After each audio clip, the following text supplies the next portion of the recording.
They stood at my door on a Tuesday morning, dressed like they were going to church, holding a casserole dish like that was going to fix 5 years of silence. My mother-in-law, my sister-in-law, and my husband's brother, who had not spoken a single word to me since the day they sat around a dining table and decided, without me in the room, that I was not good enough to be included in their family trust. They smiled at me like I was supposed to be grateful they remembered where I lived. And the thing that broke something open inside my chest was not the anger. It was the calm, because I had done my crying already, I had done my begging. I had done every humiliating thing a woman does when she loves people who have decided she is not worth loving back. And by the time they knocked on my door with that casserole dish and those rehearsed smiles, I was not the same Lillian they had walked away from. They needed something. That was the only reason they came. And what they did not know yet was that I had spent the last 14 months building something they could not take from me, something that was going to cost them everything they thought they had protected. Before I go any further, I want to ask you something real. If the people who were supposed to love you most spent years making you feel invisible, and then one day they came back needing your help, what would you do? Would you give it? Would you say no? Or would you do what I did, which is something I still think about every single night? Stay with me.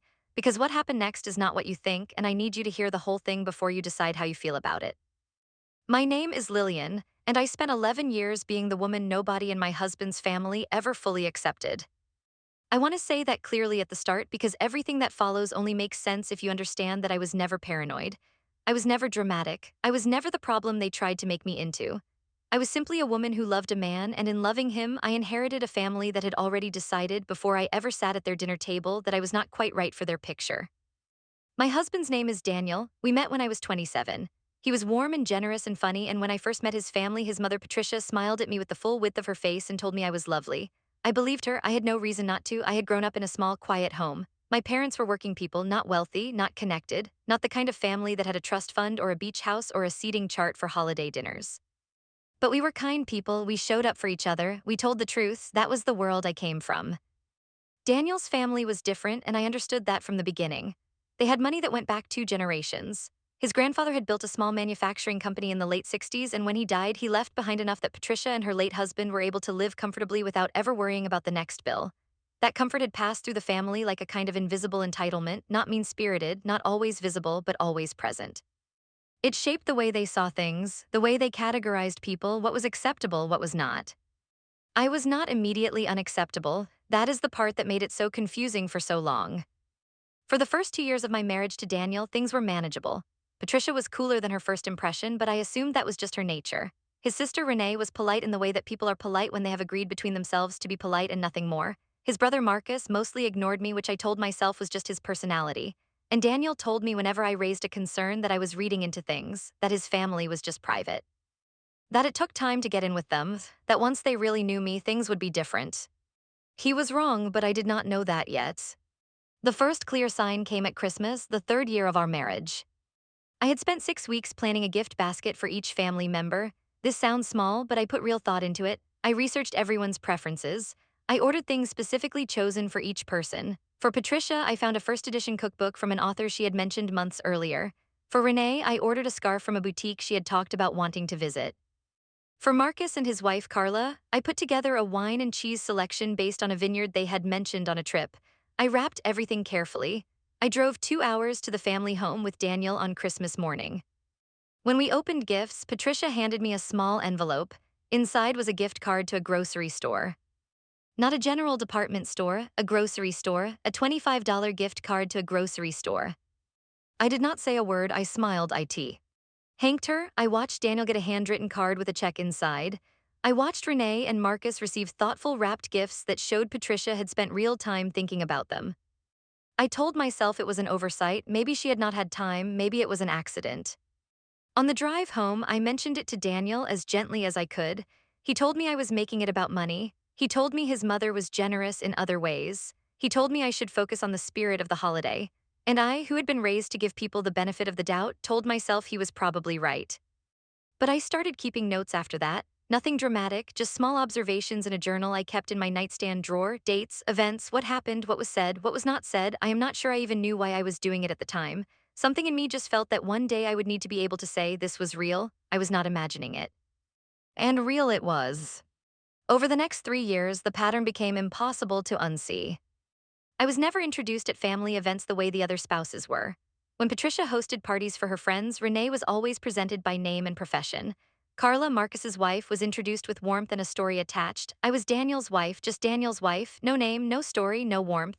Daniel's wife said in the tone of voice people use when they are naming something they cannot remove but also refuse to celebrate. I was left out of the family group chat. I found this out by accident. Daniel had left his phone on the kitchen counter while he showered, and a message came in from the family thread. I saw the thread name. I saw that it included him, Patricia, Renee, Marcus, and Carla. It did not include me. They had specifically added Carla, who had only been in the family for 2 years at that point, but I was not there. I set the phone down and did not say anything. Not that day. That same year, I became pregnant. Daniel and I had been trying for almost 2 years. When the test came back positive, I cried in the bathroom and then walked out and hugged him, and we stood in the kitchen holding each other like people who had been given something precious, which we had. We told his family at a small dinner the following weekend. Patricia nodded and said that was nice, not congratulations, not how wonderful. Not any of the warmth that I had watched her pour over Renee when Renee announced her second pregnancy 6 months earlier. When Patricia had burst into tears of joy and pulled Renee into a hug and said she was so proud, so happy, this was the most beautiful news. For me, she said that was nice. I miscarried at 9 weeks, and I will tell you the truth about what happened in that family during that time because it matters. Daniel called his mother. She sent flowers, store-bought from a delivery service, no card, no call to me directly, no visit. Renee sent a text that said so sorry and then nothing else. Marcus said nothing at all. Daniel, to his credit, stayed by my side during that time, but he also made excuses for his family. He said they did not know how to handle grief. He said his mother was not good with emotional situations. He said give them time. I gave them time, I gave them years of time, and during those years I built my own quiet life. But I want to back up for a moment and tell you about the years in between, because the gap between the miscarriage and the trust meeting was not empty. It was full. Full of the accumulated weight of 100 small moments that each seemed survivable on their own, but that, stacked together, formed something heavier than I was willing to admit.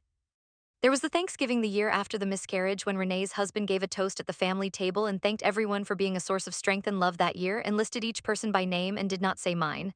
I was sitting at the table. My name was simply not in the list. I watched Daniel's jaw tighten and I watched him not say anything. I looked at my plate and I cut my turkey and I thought, there it is again. That particular kind of not existing. There was the summer vacation the family planned to a lake house they had rented for a week. I found out about it through Daniel, who mentioned it in passing 2 weeks after the family had discussed and booked it. He said he had assumed the dates would not work for me because of a project I was on. I asked him if he had asked me. He said he had not. The family had planned a week-long trip and my potential attendance had simply not entered the planning. We went for a long weekend instead, arriving when everyone else was mid-vacation, leaving before the final day. I spent the weekend watching everyone move in a choreography that had been built over days I had not been part of, inside jokes I did not have the context for, routines established without me. I swam in the lake every morning by myself. It was beautiful and it was lonely. There was the birthday party for Patricia's 60th. It was a significant event planned by Renee, held at a venue. There were photographs. I am not in any of them, not because I was absent. Because when the photographer was arranging the family for the formal pictures, Renee called everyone by name and position, and when she got to Daniel, she said Daniel and stood beside him without acknowledging that his wife was standing 2 feet away. The photographer, a young man who was not paid to navigate family dynamics, simply framed the shot the way he was told. I stepped back. No one asked me to step back. I just understood, in the way you come to understand things after enough repetition, that the frame did not include me. I wrote that one in my journal the night we got home. I wrote it in very small letters at the bottom of a page, as if writing it smaller might make it hurt less. It did not. There was the year Daniel's grandmother on his father's side passed away. She had been a quiet, elegant woman who, unlike Patricia, had always been genuinely kind to me. She used to sit with me at family events and ask me real questions about my work and my life, and she listened to the answers with the full attention of someone who actually cared what you thought. When she died, I felt her loss genuinely. I asked Daniel if I should say something in the condolence messages being sent within the family. He said the family would handle it. I asked if I should reach out to Patricia directly. He said his mother was managing her grief privately and it was probably best to give her space. I gave her space. I sent flowers with a card signed from both of us. The flowers were acknowledged in a family group message. Daniel's name was mentioned, mine was not. There was the summer Marcus and Carla had their first really visible public argument at a backyard barbecue in front of the whole extended family. Afterward, when everyone dispersed into smaller groups to process the discomfort, Patricia pulled Daniel aside. I watched from across the yard. I watched her speak to him for several minutes, her hand on his arm, the particular posture she had when she was sharing something confidential and important. Later that evening, I asked Daniel what she had said. He said she had just been checking in about the family situation with Marcus. I asked if she had mentioned anything about us. He said no. I believed him. What I did not know until much later, until Carla told me over that cup of coffee, was that Patricia had in fact been asking Daniel about our marriage that afternoon. She had asked him directly whether things were stable. She had told him she worried sometimes about the security of family assets, given how much was in flux with Marcus and Carla. She had been watching our marriage for vulnerabilities and asking my husband about them without telling me, and he had answered her also without telling me. The level of this family's coordination against me, even in small moments, even in conversational asides at a backyard barbecue, was something I had not fully understood until I was able to see it from above, from the altitude that distance and documentation gave me. When I could finally look at all of it laid out in full, the exclusions and the conversations and the decisions made without me, it did not feel like a series of individual slights. It felt like a managed campaign. Not a malicious one, not necessarily. Patricia was not sitting in a room plotting against me with a villain's relish. She was doing something more mundane and more damaging than that. She was simply organizing the world around her preferences and her protections, and her preference was to keep the family compact tight, and her protection was the assets, and I was neither tight nor an asset, so I was simply arranged around. That is the cruelty of it, and I want you to sit with this for a moment because I think it matters. The cruelty was not in hatred. It was in indifference with structure. She did not wish me harm. She simply did not prioritize my inclusion, my comfort, my dignity, my name in the photographs, my name in the toasts, my place in the group chat. She prioritized everything else and arranged me into the margins, and she did it so consistently and so quietly over so many years that it began to feel like the natural order of things. And the people around her, Renee, Marcus, even Daniel, had grown up inside that natural order and had never thought to question it. That is how systems of exclusion work. They do not need villains, they just need people who have learned not to look. I had spent 11 years trying to be visible enough to be looked at. I had tried warmth and I had tried competence and I had tried patience and I had tried distance. I had brought elaborate gifts and I had shown up reliably and I had been pleasant through things that were not pleasant and I had told myself stories to explain. In the behavior of people who were simply, consistently, telling me through their actions that I did not fully belong. The journal was where I finally stopped telling myself those stories. When I went back through it, sometime in the third month after the trust revelation, reading the entries from the beginning, what I found was not a record of paranoia or oversensitivity or drama. What I found was a patient, detailed, chronological record of a woman being quietly and consistently told she was less than. The dates were there. The events were there. The details were specific and accurate, and they formed a pattern as clear as any financial ledger. I showed Sandra portions of the journal not because it was legally relevant, but because I wanted an outside person who I trusted to confirm that what I was seeing was what was actually there and not a version inflated by my own pain. She read for a long time. When she looked up, she said, "Lillian, this is one of the most clearly documented accounts of systematic exclusion I have seen outside of a formal proceeding." She paused. She said, "I mean that professionally. And personally, I am sorry that you lived this." I thanked her, and then I asked her what we were going to do about it. What we did about it was quiet, careful, and legal. I want to be very clear about that. Nothing that followed was about revenge in the explosive sense. Nothing was about making anyone suffer. The goal was simply to be seen, to have the full picture on the table, to stop participating in a structure that required me to be invisible in order to function. Sandra had been working in the background of all of this on something that she did not tell me about until she felt the timing was right. She had been quietly documenting the financial contributions I had made to the marriage over the years, not for any immediate action, but as what she called preparation. She had pulled together the mortgage records, the household expense records, the shared accounts, the tax returns. She had created a clear picture of my financial participation in our shared life that was significantly more substantial than Daniel or his family had ever seemed to register. She presented this to me on a quiet Friday afternoon, seated across her desk. She slid a folder across to me and let me read it. The numbers were mine, and I still felt something when I saw them laid out that way, clear, documented, real. Here was Lillian in financial terms, a full and significant partner in a shared life. Here was Lillian paying the majority of household expenses for 4 years. Here was Lillian whose name was left out of the group chat. I looked up from the folder and I said, "What does this mean in terms of my position?" Sandra said, "It means your position is considerably stronger than they think it is. It means that the trust restructuring, while legally valid in terms of trust assets, does not eliminate your standing in other areas of the marital estate." She said that the impression the family had operated under, that the restructuring had made them fully insulated from any claim from me, was based on an incomplete understanding of what the restructuring actually protected. She said that the layers of the financial picture were more complicated than a single legal document could untangle, and that anyone who sat down with all of it and looked carefully would see that. Anyone who sat down with all of it and looked carefully. That phrase stayed with me.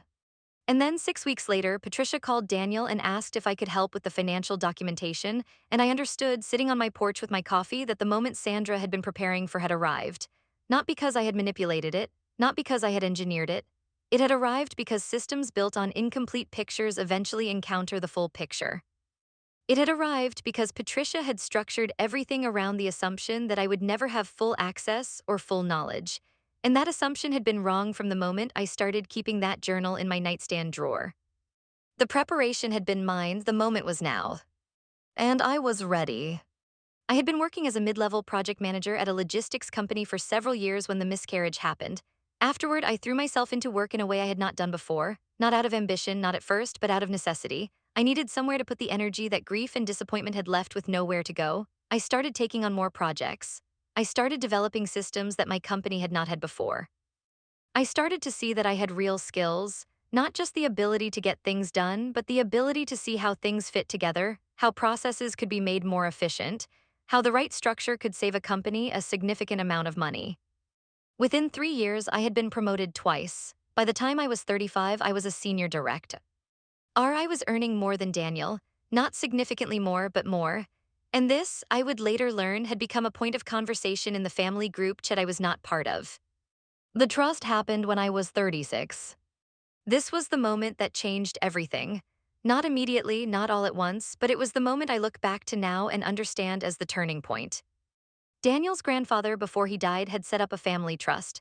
The trust held a combination of assets, some real estate, some investments, and a portion of the proceeds from the sale of the manufacturing company. It had been managed by Patricia for years with the understanding that when the grandchildren reached a certain age, they would receive their portions and the trust would be divided. Daniel was in line for a share, so were Renee and Marcus. I knew about the trust in general terms. Daniel had told me about it early in our relationship, and I had not thought about it very much. We did not need the money, we were doing well. I had no reason to expect anything for myself, nor did I want anything that was not meant to come to us.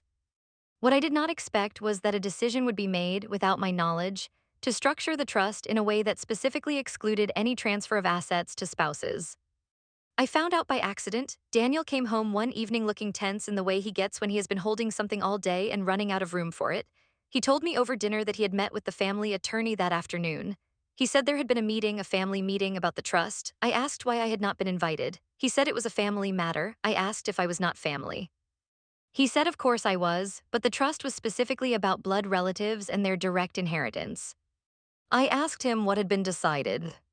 He told me that Patricia, Renee, and Marcus had agreed that the trust distributions would be structured so that in the event of a divorce, the inherited assets would revert fully to the blood relative and could not be claimed by a spouse. He said it was standard. He said it was protective.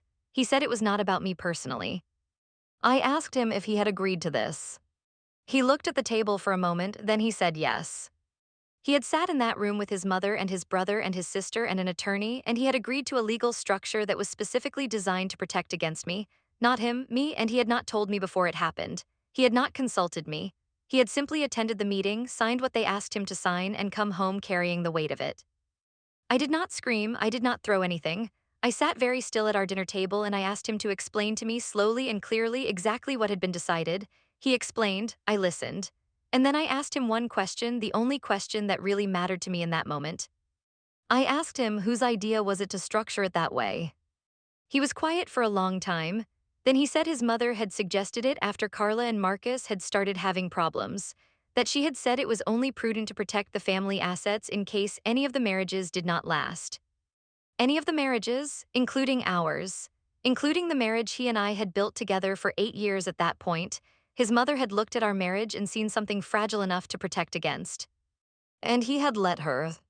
I went to the bedroom after that and I closed the door and I sat on the edge of the bed for a long time in the dark, not crying, just thinking. Something had become clear in a way it had not been clear before. I was not being paranoid. I had not been imagining things. There was a system here, a quiet, organized, deliberate system of keeping me on the outside. And the man I had built a life with had been participating in it, maybe not eagerly, maybe with discomfort, but participating nonetheless. I opened my nightstand drawer, I took out my journal, and I started writing everything down, not just the small events from the past, but the full picture, every excluded holiday, every cold greeting, every time my name was left off something, every choice Daniel had made to smooth things over rather than stand beside me. I wrote for 2 hours. When I was finished, I put the journal back and I made a decision not to leave, not yet, and not to confront anyone dramatically. I made a decision to pay close attention and to stop doing something I had been doing for years. I stopped making myself smaller to fit their picture. It did not happen overnight, it was a gradual shift. But I stopped apologizing for my salary. I stopped bringing elaborate gifts to people who gave me grocery store gift cards. I stopped driving 2 hours to attend events where I would be ignored. I started saying with great politeness and great calm that I had other plans. I started filling my calendar with the people and the work that actually made me feel seen, and I watched with interest how the family responded. The response was not what I expected. I had braced for more coldness. What I got instead was a very particular kind of attention, the kind that people give you when they suddenly notice that the thing they had taken for granted is no longer reliably there. Patricia started calling more, not to ask about me, to ask about Daniel, always through me, always a little pointed, but the calls increased. Renee, who had never once initiated any conversation with me in 11 years, texted me to ask if I was coming to the family barbecue. Marcus, at a nephew's birthday party, made conversation with me for the first time in years. It was surface level, it was awkward, but it was there. I was polite, I was warm, and I observed everything.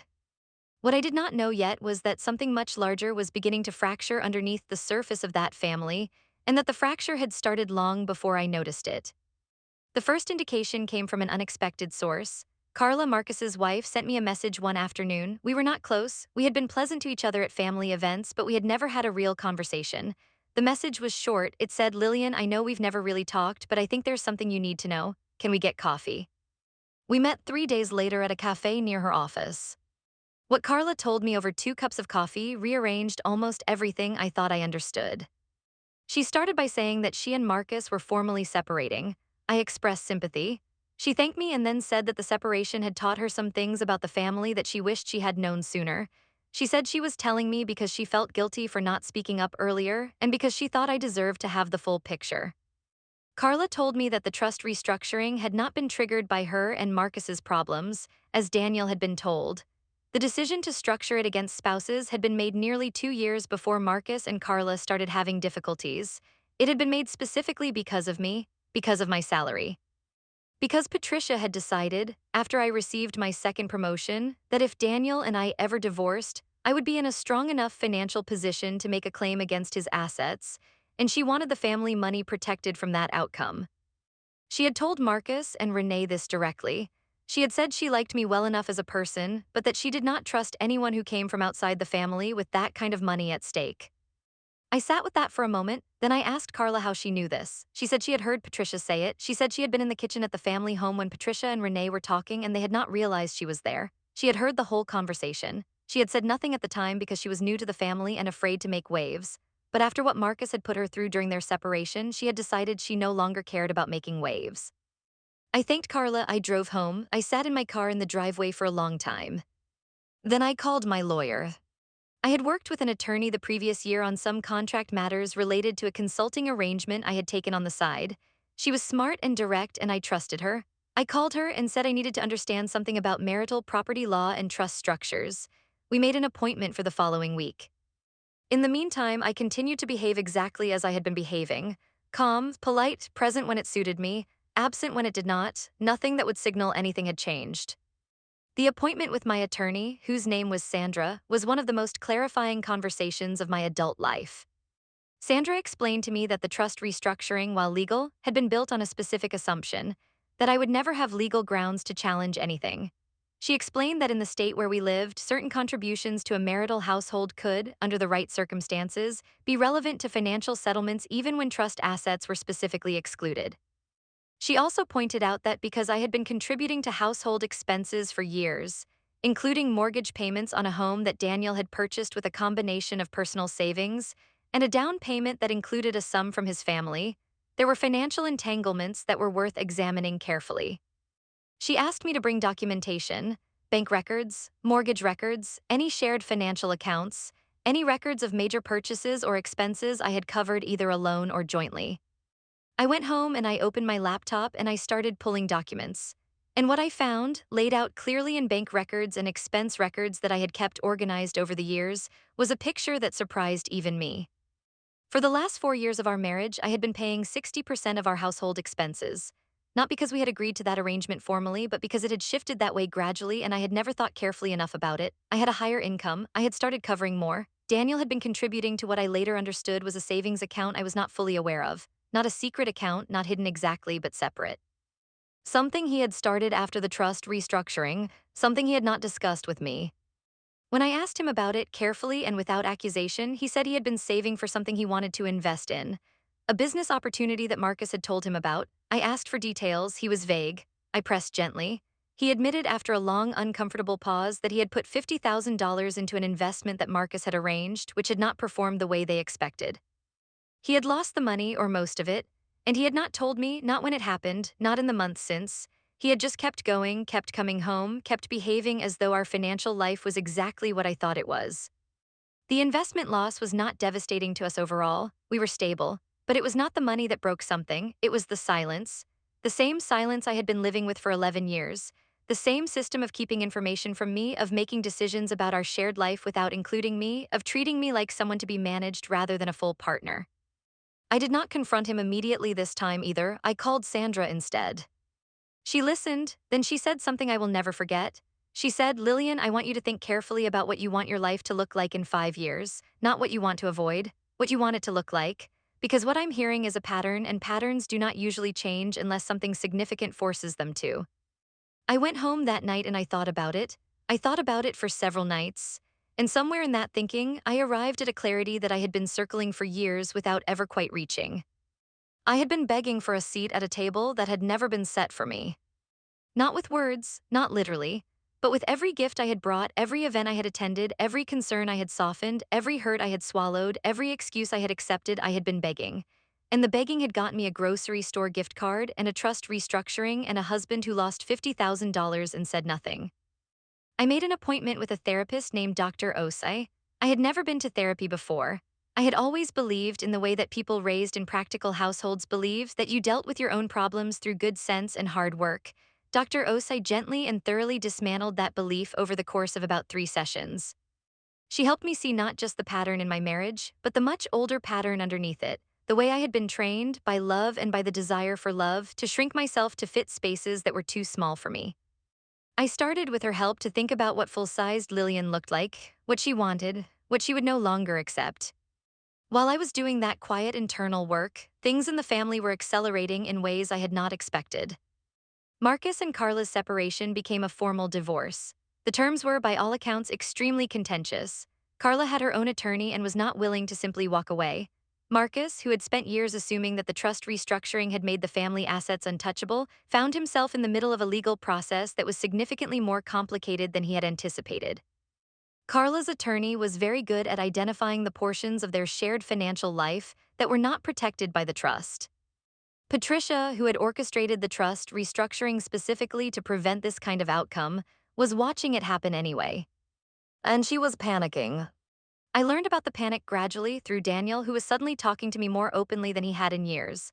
I believe he was doing this because he sensed something had shifted in me and he did not fully understand it yet, and the uncertainty was making him reach toward me rather than away. He told me that Patricia was calling him daily, that she was distressed about the divorce, that she was worried about the financial exposure to the family trust. That her attorney had told her there might be challenges to some of the trust arrangements that she had not anticipated. He told me all of this sitting at our kitchen table with the look of a man who is slowly realizing he is in a structure he helped build and is not sure anymore if it is going to hold.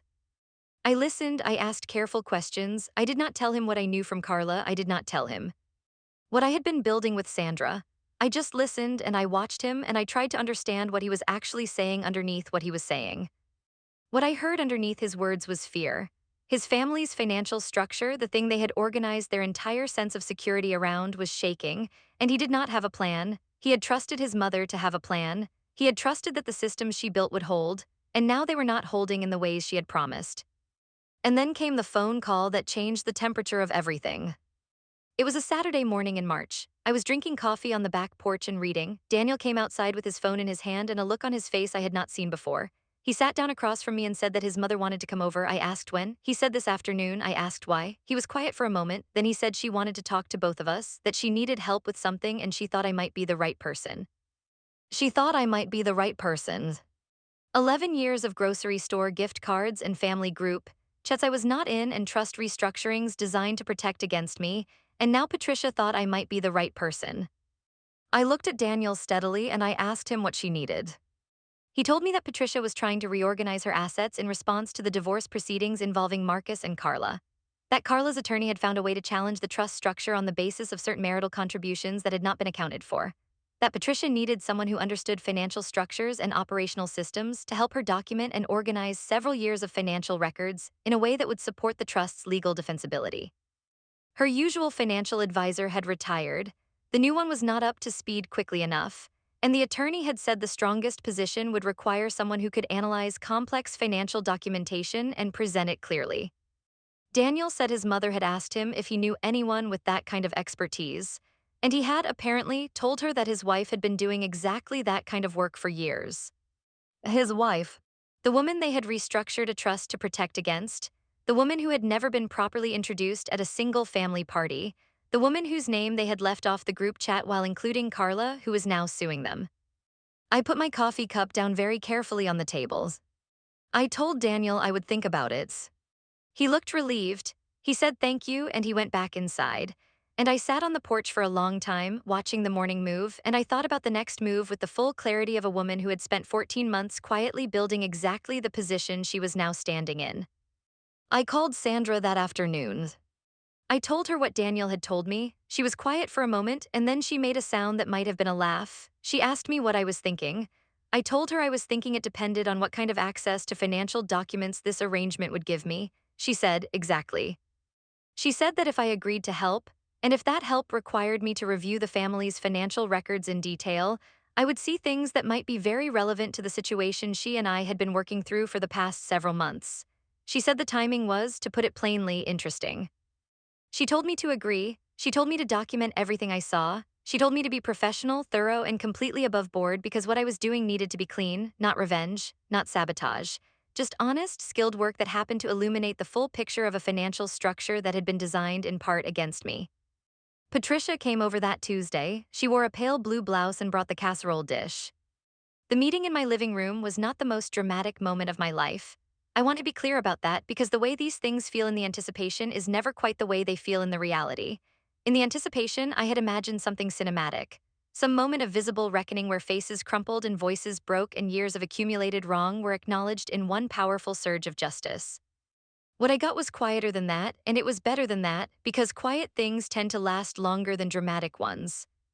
But before I get to the meeting itself, I need to tell you what happened in the 48 hours before it, because those 48 hours were where the real shift happened inside me, and the meeting was only the expression of it. The night before Patricia was due to arrive, I could not sleep. I lay in bed in the dark and I ran through the years the way you run through them when you are about to do something that will change the arrangement. I thought about the grocery store gift card. I thought out my name missing from the toast. I thought about the lake house and the barbecue and the birthday photographs and the trust meeting and the $50,000 and the group chat I had never been invited to join.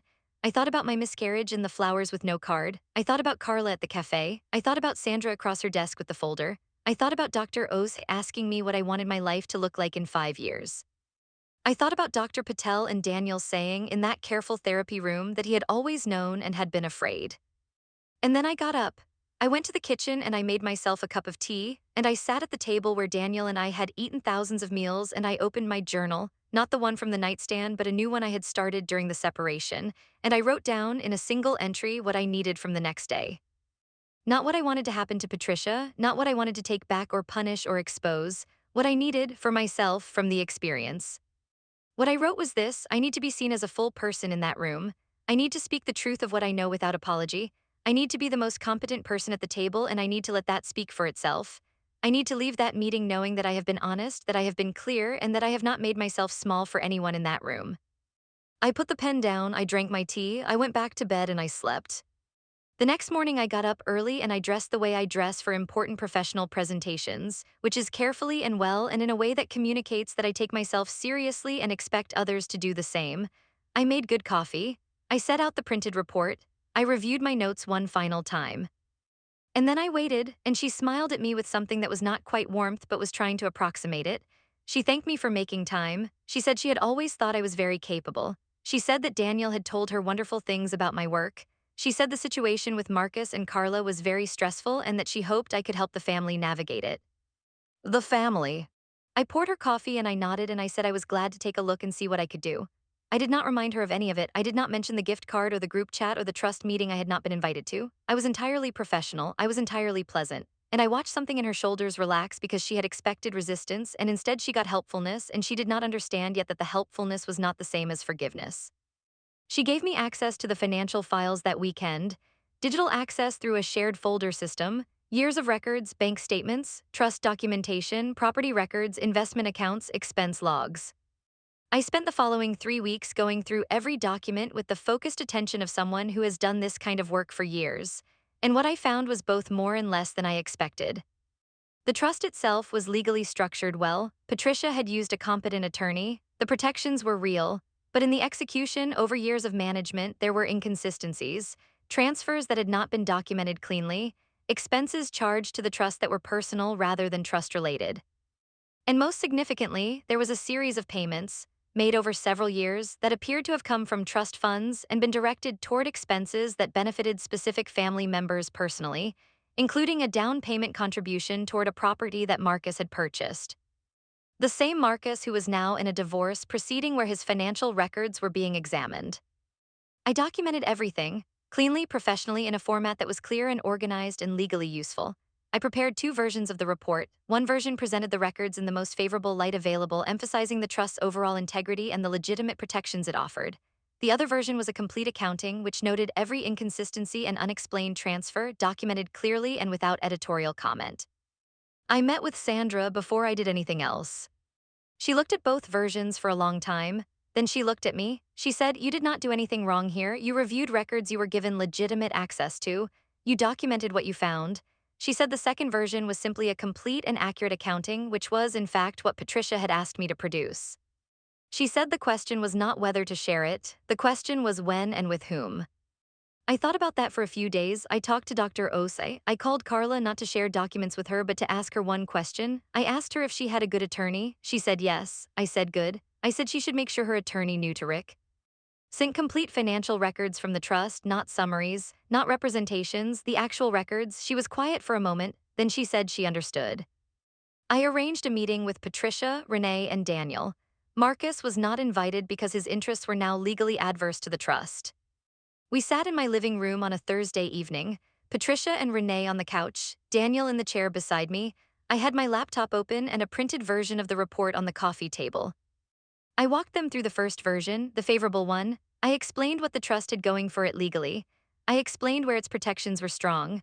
I was precise and clear and professional, and I watched Patricia's shoulders slowly relax again the way they had when I poured her coffee because she thought she was getting a clean story.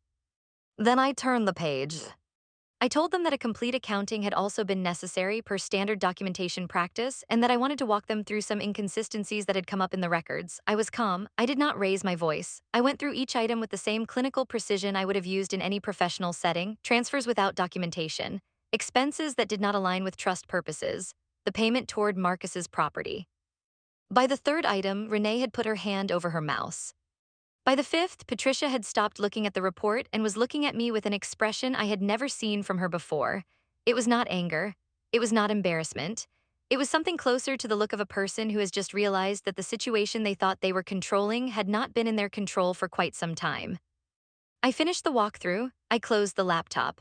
I said that both versions of the report were complete and accurate and that the decision about how to proceed with the legal situation was theirs with their attorney. I said I had done what I had been asked to do, which was to analyze and document the financial records clearly. Then I said something that I had practiced in the mirror at 6 in the morning, 3 days in a row, until it came out the way I needed it to. I said I want to be honest with you all about something. I have spent 11 years being a part of this family at a distance. I have felt the distance and I have tried for most of those years to close it. I have given a great deal and received very little in return. I have been patient through things that did not deserve patience. I am not saying this to be unkind. I am saying it because I think it is time that we stop pretending the dynamic in this family has been fair. I helped with these documents because helping is what I do. But I want you to understand that I am not the person you excluded from the group chat, or the person you restructured a trust against, or the person you introduced as just Daniel's wife anymore. I have not been that person for a while, and going forward I would appreciate being treated accordingly. The room was very quiet. Patricia opened her mouth and closed it. Renee looked at the table. Daniel was very still. Then Patricia said, with effort, that she had not realized how much of this had affected me. She said she had not intended for things to feel that way. She said she had simply been protective of the family, as any mother would be. I told her I understood the instinct. I told her that protecting your family was reasonable. I told her that what I hoped she could also understand was that the way that protection had been carried out had made a person who had done nothing wrong feel like an outsider in her own marriage and her own home for 11 years. She did not argue with that. She looked at her hands, and she said quietly that she was sorry. It was the first apology I had ever received from her for anything. I am not going to tell you that the apology fixed everything, because it did not. An apology that comes 11 years in the making and arrives because the person offering it needs something from you is not the same as an apology that comes from a pure recognition of harm. I knew that. Dr. Osei had helped me understand that.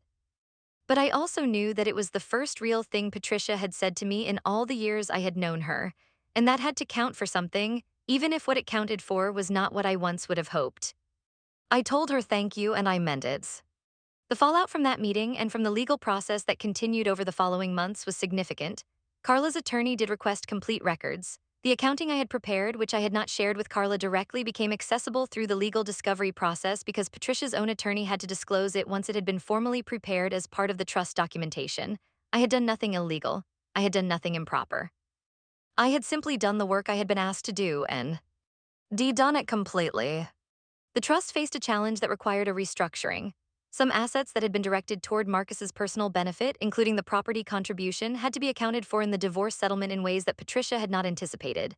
The outcome was not catastrophic for the family, but it was a significant reduction in what Marcus would have retained, and it was a clear demonstration that the ironclad protections Patricia had built had not been ironclad at all. Marcus was furious. He called Daniel and said some things that I will not repeat here, but which included the suggestion that I had deliberately undermined the family. Daniel defended me fully, clearly, in a way he had not done in 11 years. He told Marcus that I had been asked to help, that I had done my job professionally and honestly, and that if there were problems in the records, it was because there were problems in the records, not because I had created them.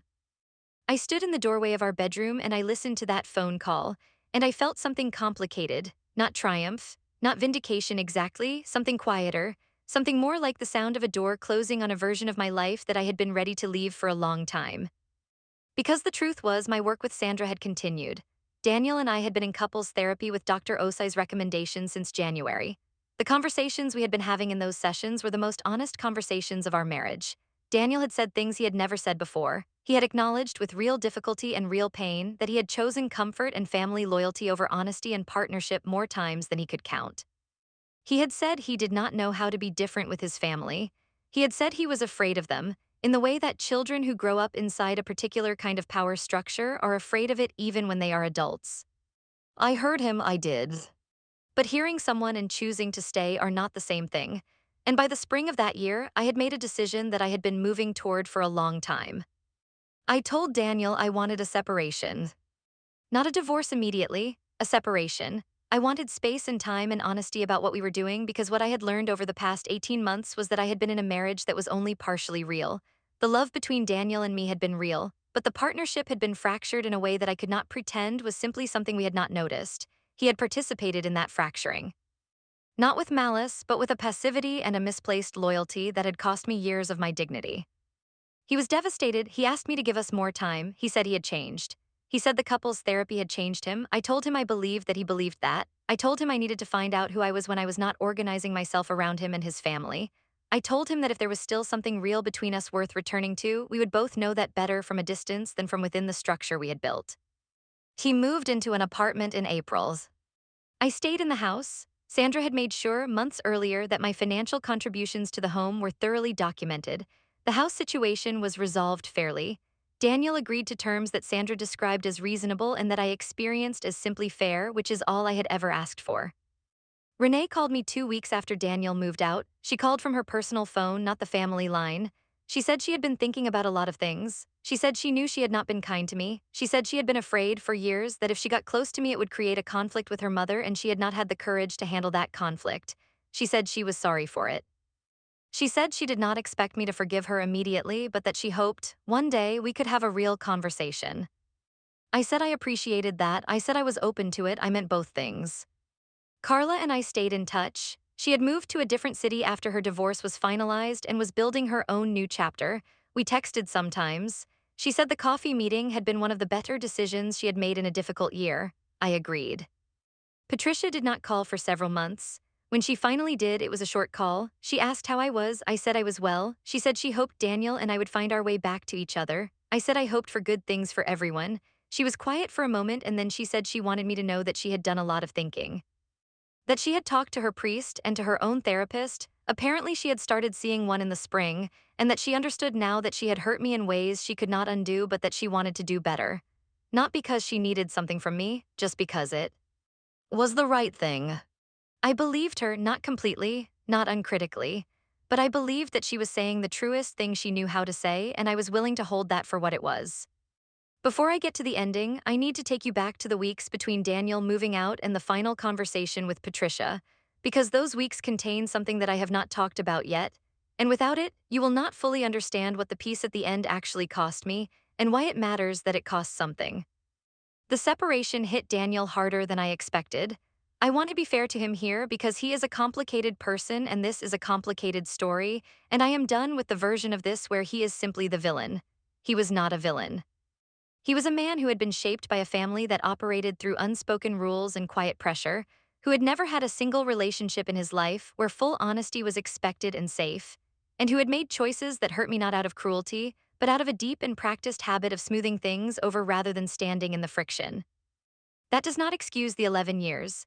It does not undo the trust meeting or the investment he lost without telling me or the years of group chats and holiday introductions and Christmas gift cards, but I am capable of holding both truths at once. He hurt me and he was also a person who had been hurt into hurting me, and somewhere underneath all of it, the love between us was real. The couple's therapy with the therapist Dr. Osai had recommended, a quiet man named Dr. Patel who had the gift of asking questions that sounded simple until they hit the place inside you that had not been touched in years, had been one of the strangest and most honest experiences of my life. In those sessions, Daniel said things I had waited years to hear him say. He said that he had always known his family treated me differently. He said he had told himself it was a temporary adjustment period, that they would come around, that if he just kept the peace long enough, everyone would eventually settle into a natural warmth. He said he had been telling himself that for so long that he had stopped noticing that the adjustment period had lasted a decade and the natural warmth had never arrived.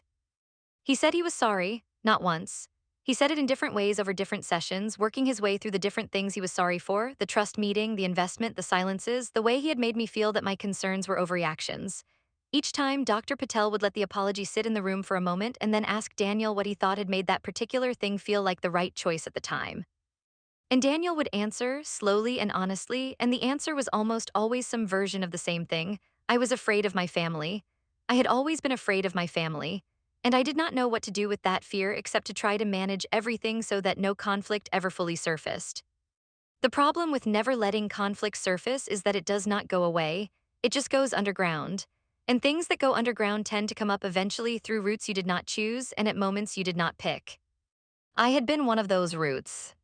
By the time I asked for the separation, I had heard Daniel's apologies enough times to believe they were real, and I had also understood something important about myself, that real apologies, when they come from a person who loves you, do not automatically mean you are ready to rebuild. Rebuilding requires both people to be willing, and for the first time in 11 years, I was honest with myself about what I was actually willing to do. What I was willing to do was grow. What I was not yet willing to do was pretend that growth had already happened just because the conversation had started. So I asked for space and I used the space carefully. In the months of the separation, I did several things that I want to describe because they were the quiet actions of a woman becoming herself, and they matter as much as any of the legal strategy or financial documentation. I redecorated the living room. This sounds small, it was not small.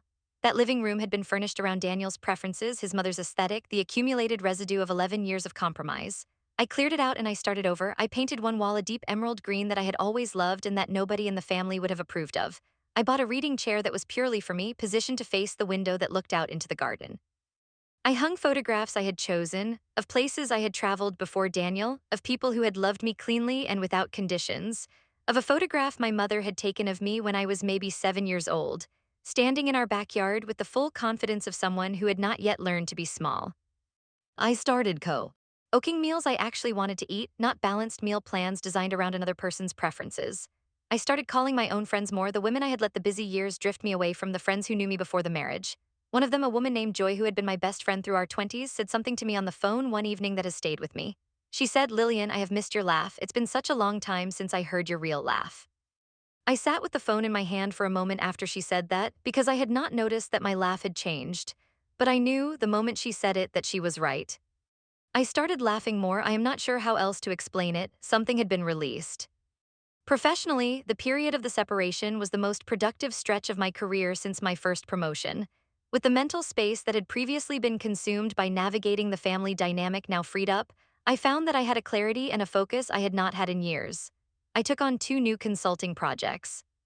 I presented at an industry conference for the first time, something I had been invited to do twice before and declined because the timing had never felt right, which I now understand meant that I had not felt entitled to that kind of visibility. The presentation went well, significantly better than well. I received 3 follow-up inquiries within a week, 2 from potential clients and 1 from an editor who wanted to know if I had ever considered writing about operational efficiency systems. I had not considered it, but I started considering it. The book did not happen quickly, but the idea of it started there, in the months of the separation, in the space of a woman who had finally stopped using her full brain to manage other people's comfort and was using it instead to simply think. Meanwhile, the family situation continued to evolve. The legal process around Marcus and Carla's divorce moved through its stages with the slow grinding inevitability of legal proceedings. Carla's attorney had been thorough, and the complete financial records once obtained through discovery painted a picture that was complicated for the trust's position. The property contribution came out exactly as I had documented it. A mediator was brought in at one point. The conversations between the attorneys were, by all accounts, tense. Patricia's attorney called Daniel during this period and asked if I would be willing to provide testimony clarifying aspects of the documentation I had prepared. Daniel asked me, I called Sandra. Sandra advised me that I could provide a statement clarifying the methodology of my analysis without going beyond what was in the document itself. I agreed to provide a written statement. I wrote it precisely and professionally. It said what was true. It said nothing more and nothing less. Patricia called me after she received a copy of the statement. She was not angry. She sounded tired. She said she wanted to understand something. She said she wanted to know if I had known, when I agreed to help, that the records would show what they showed. I told her the truth. I told her that I had known, going into the review, that complete financial records often contain inconsistencies that summaries obscure. I told her that I had not known specifically what I would find. And I told her that once I found it, I had made the decision to document it fully because that was what the work required and because it was what was true. She was quiet for a long time. Then she said, "That's very like you, Lillian. That is exactly what you would do." It was not said with admiration, not exactly, but it was said with something like recognition. Like she was finally seeing me for the first time, seeing the actual person who had been sitting across from her at holiday dinners for 11 years, and discovering that the person was not who she had imagined. I told her I was glad she understood. She said goodbye, I said goodbye, and we hung up, and I sat with the feeling of that conversation for a while because it was strange and it was layered and it was not the victory moment I had imagined in my darker nights. It was quieter than that. It was just 2 women acknowledging each other through the phone after years of performing around each other for possibly the first time. Renee and I had coffee 3 months after her initial call. We met at a place she suggested, a small bakery near her house. I drove there with no expectations, which was both a protection and a kind of emotional discipline I had worked hard to build. She was different in person than she had been across 11 years of family events. Or rather, she was the same, but she was showing more of it. She was nervous. She kept stirring her coffee even after it had been stirred. She said things and then corrected them. She apologized, a real apology, not the kind that is actually an explanatio. And of why the harm was not really harm, but the kind that simply says, "I know what I did and I am sorry and I am not going to ask you to make me feel better about it." I respected that. She told me things about growing up in that family that helped me understand, without excusing, the way the family had operated. She said their mother had always had a way of making loyalty feel like it required constant demonstration. That if you disagreed with Patricia about something or showed warmth to someone Patricia had reservations about, you risked a cooling that could last months. That she and Marcus had both learned from a young age to manage Patricia's moods by presenting a unified front, even when they were not unified at all inside. She said she had liked me from the beginning. She said she had thought I was smart and interesting and genuinely good for Daniel, and she said she had been too afraid of her mother to let any of that show. I told her I appreciated knowing that. I told her that it changed some things for me, not all of them, but some.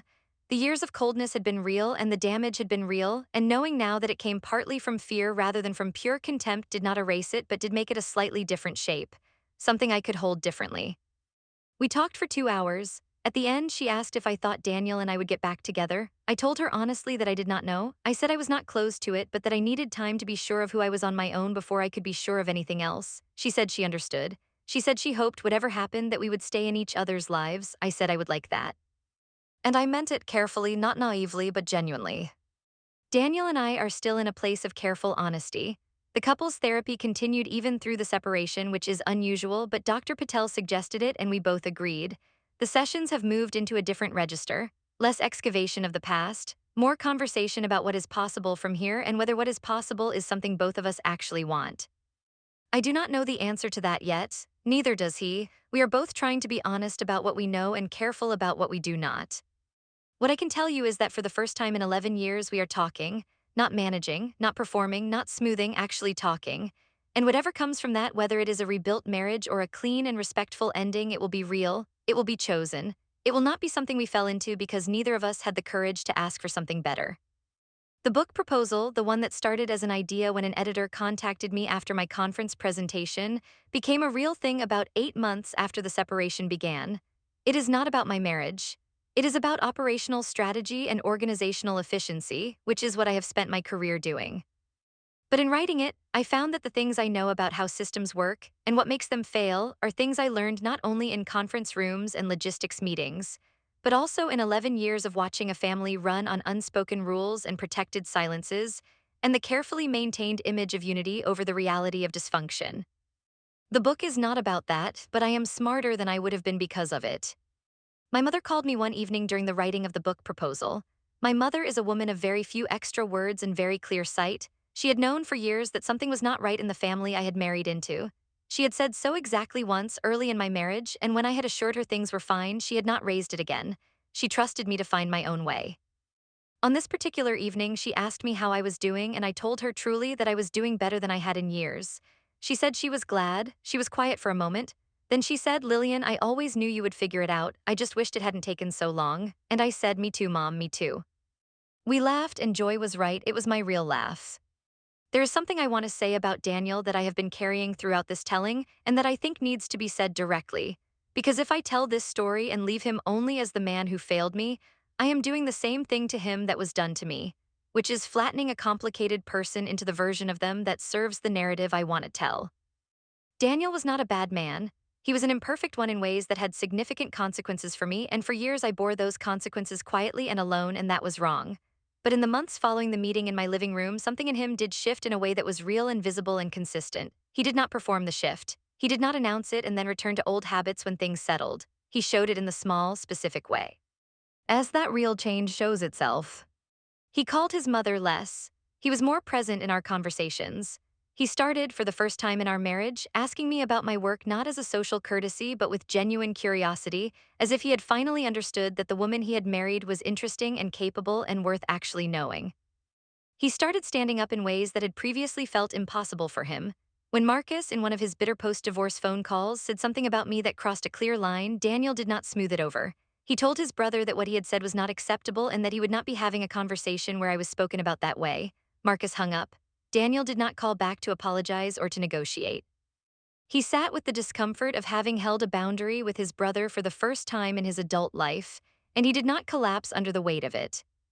He told me about it that evening, not looking for credit, just telling me because it had happened and he thought I should know. I thanked him, not effusively, not in a way that made it a performance on my part either, just "thank you for telling me."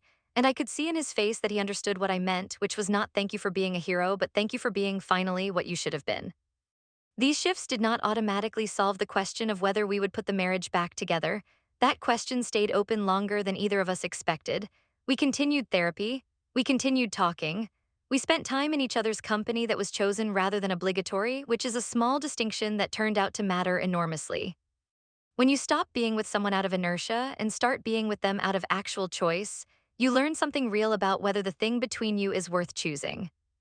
What I learned carefully and over time was that there was still something real between us. that underneath the 11 years of navigating his family and his fear and his managed silences, there was the person I had fallen in love with, the warm, funny, generous man from the beginning who had been compressed by the weight of a family system that punished emotional honesty and rewarded smooth surfaces. He had been living in that compression for so long he had forgotten there was another way to be. And finding another way at 40 with a wife who was no longer willing to pretend that the surface was enough was hard work. The kind of hard work that shows on a person. We are not fully rebuilt. I want to be honest about that. This is not the ending where everything is repaired and the family gathers around a table laughing and the past is forgiven and forgotten. That ending is not available, and I would not trust it if it were, because things that are forgotten tend to repeat themselves. What we have is something more honest than that. We have two people who have seen each other clearly, maybe for the first time, and who are deciding day by day what they want to do with that clarity. Some days the answer feels obvious. Some days it is a question that sits between us without resolution, but it is always real. And I have discovered in this chapter of my life that real is the only thing I am still willing to accept. The last thing I will tell you happened about 6 weeks ago on a Sunday evening. Patricia and I had agreed to have dinner, just the two of us, at a restaurant she chose in the neighborhood where she had lived for 30 years. It was the first time in our entire acquaintance that we had done anything one-on-one without Daniel or other family members present. We sat across from each other at a small table by the window, and she looked up at me and she said, "I never thanked you for what you did with the documentation." I told her there was no need. She said, "I want to say it anyway. You could have done that work differently. You could have done a great deal of things differently, given everything. You chose to do it honestly and professionally, and I think it cost you something." I told her she was right, that it had cost me something. I told her that most things worth doing cost something. She nodded, she looked at her menu for a moment, then she said, "I want to try, Lillian. I know I am late, I know I am very late, but I would like to try to know you properly if you are willing." I looked at this woman who had handed me a grocery store gift card and restructured a trust against me and left my name out of 11 years of family photographs and group chats and holiday toasts. I looked at her and I thought about all of it, the full weight of it, and I thought about what I had learned about people who are afraid and how fear makes them do things they might not do if they felt safe. And I thought about my mother saying, "I always knew you would figure it out," and Joy saying, "I have missed your real laugh," and Dr. Ose asking me what I wanted my life to look like in 5 years. And then I put the menu down and I looked at Patricia and I said, "I am willing." Not because I had forgotten, not because it was easy, not because the words across a restaurant table would erase 11 years of being invisible in her family's life. None of those things were true. I said it because I had learned through the long hard work of the previous 14 months that the thing you do for yourself when you have been wronged is not always what you imagined it would be when you were lying awake in the dark. Sometimes it is a boundary, sometimes it is a document, sometimes it is a separation.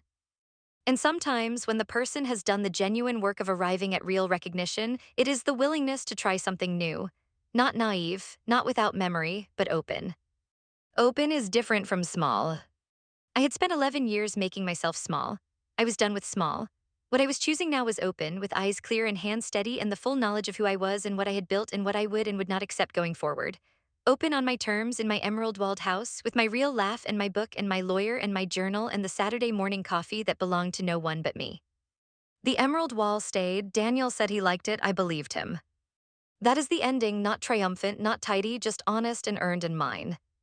The kind where you go from being the person everyone uses and ignores to the person who finally has leverage and finally has clarity, is that the ending is not triumphant in the way you always imagined it would be when you were lying awake at 3 in the morning going over everything in your head. The ending is just quiet. It is the Saturday morning when you make your own coffee and sit on your own porch and read your own book and realize that no part of your piece that morning is contingent on anyone else's approval. It is the moment you look at your own name in a professional context and feel proud of it cleanly, without the complicated shadow of a family that treated it like a footnote. It is the afternoon when you go to the grocery store and buy something just for yourself, and you don't think about whether it will be seen as too much or too little or the wrong kind of thing. It is the moment you understand that you were never the black sheep. You were just the person who saw clearly, and you were surrounded by people who were afraid of what clear sight might cost them. So they called you difficult, they called you too much, they called you the outsider, they built structures to protect themselves from you. And then when those structures started to crack, they came to the woman they had excluded and asked her to fix it. And she did fix it. She did it honestly. She did it professionally. She did it without screaming and without revenge and without any of the dramatic confrontations she had imagined in her lowest moments. She fixed it by simply being exactly who she had always been, competent and clear and unafraid to document the truth. The truth, it turns out, is a very quiet thing. It does not need you to perform it. It does not need you to insist on it or defend it or repeat it in progressively louder tones. It just needs to be there, organized and accurate in a folder on a shared drive or a document on a coffee table, ready for the moment when the people who spent years pretending it did not exist suddenly need it desperately. I did not destroy that family. I did not want to. I wanted a seat at the table. When they finally offered me one, I had already learned that I did not need their table anymore. I had built my own. I am Lillian. I am the woman they called the black sheep. I am the woman they excluded and underestimated and restructured a legal document to protect against. And I am the woman who spent 14 months doing the quiet, steady, unglamorous work of building her own ground so that when the moment came, she did not need to fight. She just needed to be standing. And she was. If you made it all the way here, you already know this story was never really about money or a trust document or a family group chat. It was about what happens when a woman finally stops making herself small enough to be accepted and starts taking up the space she always deserved. If this story landed somewhere real for you, if you recognize something of your own in Lillian's patience or her pain or her turning point, I want to hear about it. Tell me in the comments, what was the moment you realized you had given too much to people who were not giving anything real back? And what did you do about it? Those comments are the reason I keep telling these stories. And if you know someone who needs to hear this one today, the person in your life who is still shrinking, still excusing, still showing up for people who would not do the same for them, send it to them.